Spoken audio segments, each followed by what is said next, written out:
அக்கா 12th முடிச்சுட்டு வீட்டுல சும்மா இருக்கிறது போர் அடிக்குதுக்கா. அவன் எதோ கத்துக்கிறான், நானும் வச்சு கத்துக்கணும் ஆசை இருக்கா. ஆனா என்ன கத்துக்கிறான்னு தெரியல. நீ ஏதாச்சும் சஜஷன் பண்ண. அப்போ இப்போ நீ ட்ரெண்டிங்கா இருக்கிறது எதாவது கத்துக்கலாம்ல, அது உன் ஃபியூச்சருக்கும் யூஸ்ஃபுல்லா இருக்கும். எது இந்த வீடியோல ஆர்ட் லென்ஸ் எல்லாம் பேசுமே அந்த மாதிரி எடிட்டா? அது ஏன்னு சொல்றாங்க. அதுவும் நல்லா தானே இருக்கு. அதுவும் தான்.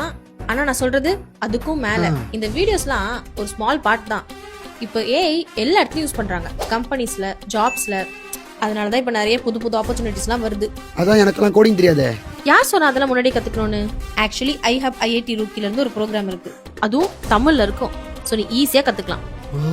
பேசிக்ல இருந்து ஸ்டார்ட் ஆகி ஏஐ எப்படி ஒர்க் ஆகுதுன்னு புரிஞ்சுப்ப. அப்புறம் ரியல் லைஃப்ல எப்படி யூஸ் பண்றதுன்னு சொல்லி கொடுப்பாங்க. IIT ஃபேக்கல்டி கிட்ட கத்துக்கலாம், ரியல் ப்ராஜெக்ட் பண்ணலாம். அப்புறம் கெரியர் ஆப்பர்ச்சுனிட்டிஸ்க்கும் அவங்களே கைட் பண்ணுவாங்க. ஓ இது நல்லா இருக்கே. ஆமா நான் எப்படி போய் ஜாயின் பண்றது? இந்த சண்டே ஒரு என்ட்ரன்ஸ் டெஸ்ட் இருக்கு, அதை நீ கிளியர் பண்ணிட்டனா ஈஸியா ஜாயின் பண்ணிடலாம். அப்ப நான் மறக்காம போய் ஜாயின் பண்ணிக்கிறேன். நீங்களும் ஸ்டார்ட் பண்ண ஆசையா இருந்தா கமெண்ட்ல தமிழ்ல டைப் பண்ணுங்க. அப்படி இல்லனா என்னோட பயோல லிங்க் இருக்கு, போய் செக் பண்ணிக்கோங்க.